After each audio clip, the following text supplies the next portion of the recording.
السلام عليكم ورحمة الله وبركاته. الحمد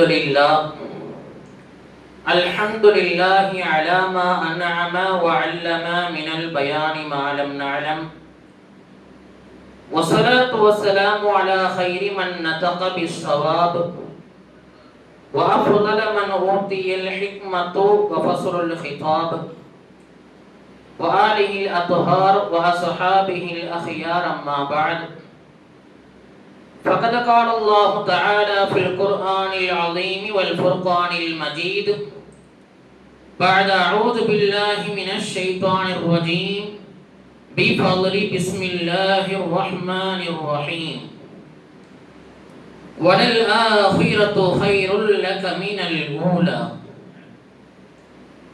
وقال النبي صلى الله عليه وسلم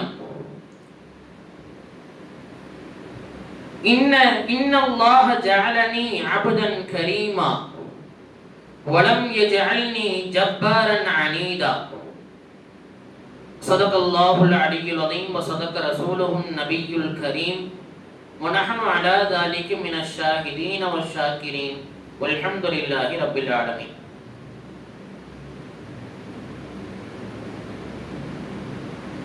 அள்ளி அள்ளி வழங்கினாலும் அவனுடைய அருட்கொடைகள் குறைவில்லாத, இருகரமேந்தி கேட்டாலும் இல்லை என்ற வார்த்தை சொல்லாத வல்ல அல்லாஹ்வின் மீதே எல்லா புகழும் உண்டாகட்டுமாக. ஆமீன். அரியணைகளில் அமராது, அரண்மனைகளிலும் வாழாது, ஆடம்பரத்தின் நிழல் கூட படாது, பட்டு பஞ்சை மெத்தை கூட தொட்டிடாது, ஒட்டுச்சட்டை தவிர வேறு எந்த உயர் ரக ஆடைகளையும் முடிச்சிடாது வாழ்ந்த எம்பெருமானார் முஹம்மது ரசூலுல்லாஹ் ஸல்லல்லாஹு அலைஹி வஸல்லம் அன்னவர்களின் மீதும் அவர்களின் அடிச்சுவடுகளை அப்படியே நடுவாது தருவாது பின்பற்றி வாழ்ந்த உத்தம சத்திய சஹாபாக்கள், தாபிஈன்கள், தபா தாபிஈன்கள், நாதாக்கள், ஷுஹதாக்கள், அக்தாபுகள், அவுலியாக்கள், மேலும் அல்லாஹ்வுக்கு பிடித்தமான இந்த அவனுடைய இல்லத்திலே அமர்ந்திருக்கும் குழுமி இருக்கும் நம் அனைவர்களின் மீதும் அல்லாஹ்வின் சாந்தியும் சமாதானமும் என்றென்றும் குறைவின்றி நின்று நிலவட்டுமாக. ஆமீன். அல்லாஹ்வின் நல்லடியார்களே, நமது ஏரல் சுற்றுவட்டார உலமா மற்றும் ஜமாத்தார்கள் இணைந்து நடத்தும் உத்தம திருநபியின் உதய தினா விழாவை முன்னிட்டு சொற்பொழிவு மேடைகள், மக்களுக்கு நல்ல விஷயங்களை எடுத்து போதிக்கும் வகையில் தொடர்ச்சியாக பணி செய்து கொண்டிருக்கிறார்கள். அல்லாஹ் அவர்களுடைய மக்சதை, அவர்களுடைய நோக்கத்தை அல்லாஹ் அங்கீகரித்துக் கொள்வானாக. எந்த நோக்கத்திற்காக வேண்டி இது போன்ற சொற்பொழிவுகள் எல்லாம் தயார் செய்யப்படுகிறதோ அதை அல்லாஹ் முழுமையாக நிறைவேற்றி தருவானாக. அதன் மூலமாக மக்கள் ஈடேற்றம் பெற அல்லாஹ் வழிவகை செய்வானாக. அல்லாஹ்வின் நல்லடியார்களே, நாம் இன்று காண இருக்கின்ற தலைப்பு நபிகள் பெருமானார் ஸல்லல்லாஹு அலைஹி வஸல்லம் அவர்களின் எளிமையான வாழ்க்கை. நாம் பார்த்த, நம்முடைய வாழ்க்கையில் நாம் பார்த்த ஏராளமான உலக தலைவர்களை எல்லாம் நாம் கண்டிருப்போம். அவர்களுடைய வரலாறுகளை எல்லாம் நாம் கேட்டிருப்போம். இவருடைய அதிகாரத்தில், இவருடைய பேரரசில் இவர் தன்னுடைய வாழ்க்கையை மிக எளிமையாக நடத்தி வந்தார். அவ்வளவு பெரிய பந்தாபஸ்துகள் எல்லாம் காட்டாமல், பகட்டெல்லாம் காட்டாமல் எளிமையாக வாழ்ந்து வந்தார் என்பதாக வரலாறில் ஒரு சில பக்கங்களை மட்டும் தான் நாம் காண முடியும். ஒரு பகுதி, ஒரு பார்ட் மட்டும்தான் அப்படி இருக்கும். ஆனால் எம்பெருமானார் முஹம்மது ரசூலுல்லாஹி ஸல்லல்லாஹு அலைஹி வஸல்லம் அவர்களுடைய வரலாறுகளை புரட்டி பார்த்தால் தெரியும், பக்கங்கள் முழுக்க எளிமையின் நடையிலே தான் ரசூலுல்லாஹ் வாழ்ந்திருக்கிறார்கள். ரசூலுல்லாஹ்வுக்கு பகுதி இல்லை. வாழ்க்கை முழுக்க ரசூலுல்லாஹ்வுடைய வாழ்க்கை முழுக்க எளிமையின் அடியில் தான் அவருடைய வாழ்க்கை இருந்திருக்கிறது. இன்னும் சொல்ல போனால் எளிமை என்ற அந்த விஷயத்தில் பெரும் புரட்சி செய்திருக்கிறார்கள் ரசூலுல்லாஹி ஸல்லல்லாஹு அலைஹி வஸல்லம். அதற்கு இரண்டு விதமான நான் ஹதீஸ்களை இங்கே நான் முன்வைப்பேன். இரண்டும் ஒன்றுக்கொன்று முரணான ஹதீஸ்கள்.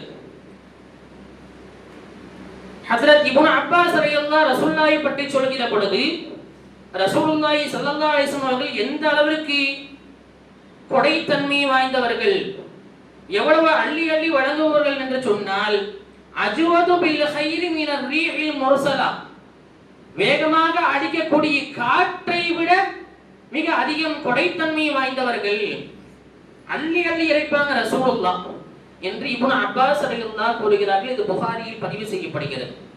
இது ஒரு ஹதீஸ். இன்னொரு ஹதீஸ் இப்படியும் இருக்கிறது. ஆயிஷா ரலியல்லாஹு கூறுகிறார்கள், ரஐனல் ஹிலால ثم رأينا الهلال ثم ثلاثة أهلة في شهرين. ஒரு மாதத்தினுடைய துவக்கமான பிறையை நாங்கள் முதலாவதாக கண்டோம். பிறகு மீண்டும் அடுத்த மாதத்தினுடைய பிறையை நாங்கள் கண்டோம். மூன்றாவதாக அடுத்த பிறையும் நாங்கள் கிட்டத்தட்ட 3 பிறைகளை, அதாவது 2 மாதங்கள் நிறைவடைந்து விட்டது. 3 பிறைகளையும் நாங்கள் கண்டோம்.